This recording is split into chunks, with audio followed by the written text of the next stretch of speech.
suur usaldus Iisraeli demokraatia vastu. Iisraeli kriitika ei tohi ületada piiri eitamiseni. Mul on suur rõõm saata teile kõigile oma kõige soojemad tervitused.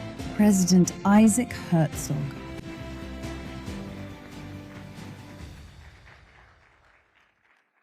Tere hommikust, daamid ja härrad. Shalom teile kõigile, palun. Tere hommikust. Meil on siin mõned väga silmapaistvad inimesed, aga ma ei tea, kas mõned neist on sees või väljas. Nii et ma ütlen kõigile oma kallitele sõpradele, kõigile valitud ametnikele. Nesteti spiiker, mu kallis sõber Amir Ohana, tere hommikust. Jaa. Ma ei ole kõiki teisi veel näinud, nii et ma alustan Richard Heidmannist, mu kallis sõber. Tippkohtumise esimees Aleksei Treiman, GNS-i tegevjuht Jonathan Tobin, GNS-i peatoimetaja Josh Katzen ja Amelia Katzen, GNS-i väljaandjad. Austatud külaline on president Svijanovits siin. Ta on kallis sõber Bosniast, kes pidi siin olema. Ja loomulikult minu kallis sõber Silvan Adams, kes on Iisraeli maailma juudi kongressi esimees ning nii paljud teised austatud külalised. Kallid sõbrad, mul on suur rõõm pöörduda teie poole GNS-i rahvusvahelisel poliitika tippkohtumisel Jeruusalemmas. See oluline kogunemine toob kokku poliitikakujundajad ja mõtlejad, eksperdid, aktivistid ja uuendajad ajal, mil meie rahvast ja riiki ootavad ees sügavad väljakutsed ja ajaloolised võimalused. Rohkem kui 2,5 aasta pikkuse sõja jooksul on Iisraeli riik seisnud silmitsi suurte ohtude, südantlõhestavate tragöödiate ja märkimisväärsete saavutustega.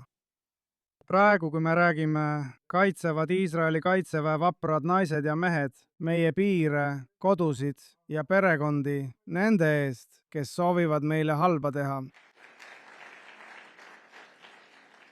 Me saadame neile oma armastuse ja õnnistused. Meie süda on nende perede juures, kes kaotasid oma lähedased, oma pojad, Iisraeli kaitseväe sõdurid just sel nädalavahetusel Liibanonis. Eile kohtusin langenud reservväelase, 43-aastase major Dan Maori perega. Ta oli abikaasa ja isa. Istusin maha tema lesega, Jaeliga, tema laste, vanemate ja õdede-vendadega ning tema 100-aastase vanaema Lili Freundiga, kes on Auschwitzist ellu jäänud. 2024 aasta oktoobris, aasta pärast seda, kui meie maailm pea peale pöörati. 7. oktoobril ning päevadel enne seda, kui ta langes lahingus Liibanonis, kirjutas Dan Maor järgmise juudinaid tekitava sõnumi oma perele ja ma tsiteerin. Peaaegu 20 aastat tagasi alustasin ma oma reservteenistust ja sellest ajast peale olen ma selleks valmistunud. Üks ainus missioon, kaitsta Iisraeli riigi põhjaosa piiri, olles otsustanud võimaldada Iisraeli kodanikel elada tavalist elu, tundmata end kaose keskel ohustatuna. Põhi on peaaegu inintühi, see oli 24. oktoober ja lähedal asuvad linnad on kõvasti kannatanud. Me teadsime, et saabub päev, mil meid kutsutakse täitma seda missiooni, milleks oleme kogu oma elu reservväelastena valmistunud. On aeg rahuks ja vaikuseks meie põhjas, kirjutas ta. Aeg anda tulevastele põlvkondadele silmapiir, mille poole vaadata. Dan Ziholevaha on veel üks ilus Iisraeli poeg, kes suri meid kaitstes.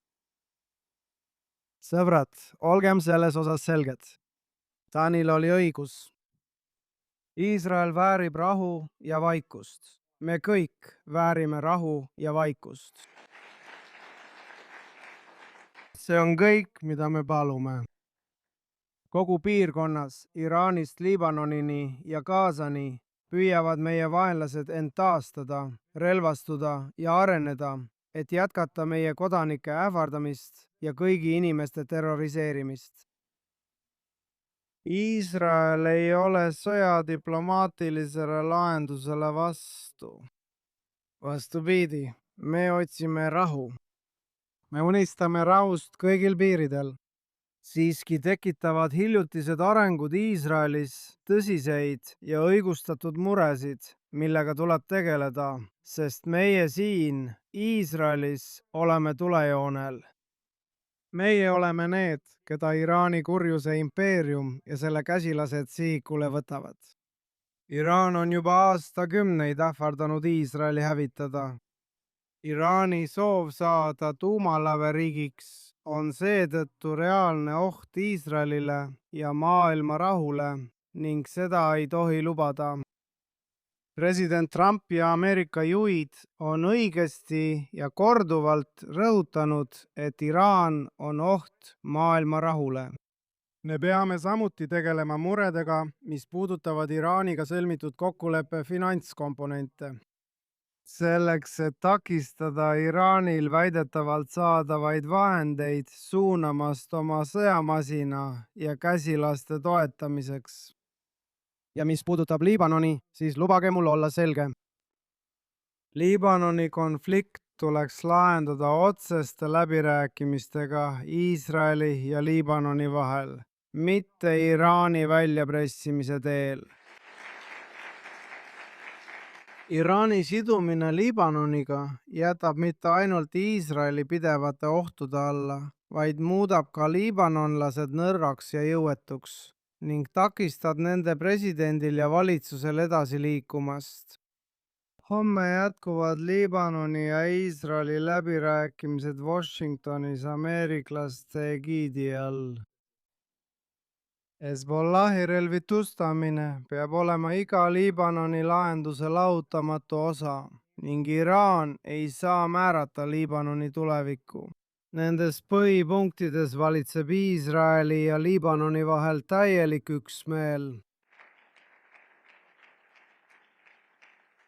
Kallid sõbrad, president Donald J. Trump on usaldusväärne partner Iisraelis. Ta on Iisraeli usaldusväärne partner, meie lähim sõber ja liitlane ning vaba maailma juht. Ameerika Ühendriikide juht, kes on järjekindlalt võidelnud kurjuse impeeriumi vastu ja edendanud stabiilsust Lähis-Idas.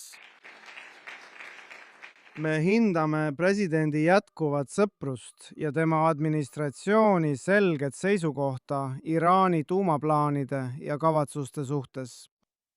Meil on ühised väärtused ja huvid ning olen täiesti kindel, et koos suudame leida parima lahenduse selle väljakutsega toimetulekuks. Ma lükkan täielikult tagasi kõik halvustavad avaldused, mis on suunatud administratsiooni kõrgete ametnike pihta.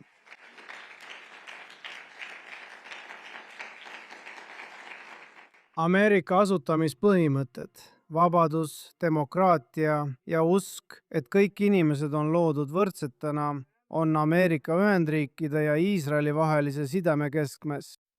Me joome samadest piibelike prohvetite ja nende väärtuste allikatest. Ja me oleme uhked, et meie parimad mõistused ja vapraimad südamed töötavad koos. Olgu selleks siis sõdade võitmine või rahu loomine. Sõbrad, Siin Iisraelis isegi meie kõige pimedamatel hetkedel. meie rahva erakordne jõud, elujõud, loovus ja vastupidavus lõid läbi. Rahvuslik missioonitunne ja otsusekindlus ning vastastikune vastutustunne, millele pole võrdset. See eesmärgipärasus on kahtlemata Iisraeli suurim vara. See ainulaadne vaim läbi aegade on see, mis on võimaldanud Iisraelil areneda. Mitte ainult idufirmade riigiks, vaid ka piirkondlikuks suurvõimuks, tehnoloogiliseks liidriks ja eesliini demokraatiaks, kelle uuendused aitavad kujundada piirkonna ja maailma heaolu, edendada turvalisust ja heaolu. Praegusel hetkel on üks meie peamisi ülesandeid tõlkida Iisraeli saavutused lahinguväljal ja meie rahva üles näidatud vastupidavus uueks turvalisuse, koostöö lõimumise ja vastastikuse austuse ajastuks kogu piirkonnas ja üle maailma. Me peame julgelt vastu astuma kõigile äärmuslikele liikumistele. Me peame võitlema igasuguse antisemitismi avaldumise vastu, ükskõik kus ja millal see ka ei ilmneks. Ja me peame kasutama tõde, et seista vastu eelarvamustele, moolutustele ja topeltstandarditele, mida pidevalt levitatakse meedias, internetis ja ÜRO saalides. Rahvusvaheline kampaania Iisraeli delegitimeerimiseks ja demoniseerimiseks ei ole see, mida nad ekslikult nimetavad konstruktiivseks ja õigustatud kriitikaks. See on varjatud katse seada kahtluse alla juudi rahva loomulik õigus suveräänsusele ning meie õigus elada ja kasvatada oma lapsi rahus. Mind inspireerivad jätkuvalt ajaloolised Abrahami lepped Araabia Ühendemiraatide, Maroko ja Bahreiniga, mis sõlmiti ja mida juhiti president Trumpi ja tema meeskonna poolt ning loomulikult Egiptuse ja Jordaania pioneeride poolt, kelle julged sammud avasid ukse rahule. Ma palvetan, et me laiendaksime rahuringi. Üheskoos saame ehitada sillaid, mitte tõkkeid täispiirkonna. Üheskoos saame tõestada, et rahu ei ole naiivsete unistus, vaid tugevate strateegia. Sellel katsumuste ja võimaluste ajal, kallid sõbrad, tahan teid tänada teie pühendumuse eest Iisraelile, juudi rahvale ja tõe eest võitlemisele. See on ülioluline meie ühise heaolu jaoks ja ma kutsun igaüht teist üles jätkama oma olulist missiooni ja pingutusi. Juudi rahva ühendamine on praegu tähtsam kui kunagi varem. Üks algatustest, mille olen selle missiooni jaoks loonud, on Rahva Hääl, ülemaailmne mitmekesine nõukogu juudi rahva jaoks ja juudi rahva poolt. Töötame selle nimel, et tuua juhtimist, võrgustikku ja praktilisi lahendusi meie kõige pakilisematele probleemidele. Mul on hea meel, et mõned nõukogu liikmed on siin, samuti Rahva Hääle tegevjuht Shirel Dagan. Soovin lõpetuseks tänada GNS-i, üht olulist ja mõjukat organisatsiooni. Aitäh Richard Heidmann, Alex Treimann, Josh Katsen ning kõikidele selle väga silmapaistva kogunemise korraldajatele, partneritele ja toetajatele. Tänan teid kõiki, et seisate Iisraeli eest nendel keerulistel aegadel. Ja tänan teid selle eest, et tugevdasite sidemeid Iisraeli, Ameerika Ühendriikide ja meie liitlaste vahel üle kogu maailma. Ja toote meie selge moraalse sõnumi ning tõe Iisraeli ja juudi maailma kohta esile. Todah rabah teile kõigile, õnnistagu teid. Nii palav on kõndida.